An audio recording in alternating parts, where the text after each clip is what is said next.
বন্ধুরা সকাল সকাল মাসিরা কত সুন্দর সুন্দর সবজি নিয়ে এসছে দেখেন। দেখেন এটা কি লাউয়ের ডগা নাকি কুমড়োর ডগা? না চিনতে পারলাম না। দেখেন এগুলো কি মাসি? ডুমুর আম, কালকে ঝড়ে আম পড়েছে সে আম নিয়ে এসছে, তারপরে মোচা নিয়ে এসছে, কত রকমের সবজি দেখেন।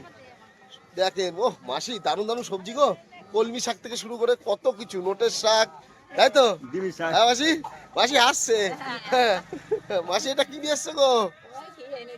লাউ, স্বাদের লাউ। হ্যাঁ ভালো ভালো সবজি আনে কিন্তু মাসিরা, সত্যি। এটা আবার চুনো মাছ, গুগলি, আতা, ওরে না কি নেই, সব ভালুকা নতুন বাজারেই পাওয়া যাবে এইসব এত সুন্দর সুন্দর সবজি। মূলো দেখেন কত রকমের সবজি, এটা শুধু ভালুকা, অনলি ফর ভালুকা নতুন বাজারেই পাওয়া যাবে, তাই তো মাসি? হ্যাঁ দেখেন কত সুন্দর সুন্দর সবজি এসছে দেখেন। আরে গোড়াদা এরকম এত সুন্দর সুন্দর সবজি খেতে গেলে, এরকম শাক খেতে গেলে, দারুণ দারুণ শাক খেতে গেলে একটাই ঠিকানা, সেটা হচ্ছে ভালুকা নতুন বাজারের কালী মন্দিরের পাশে।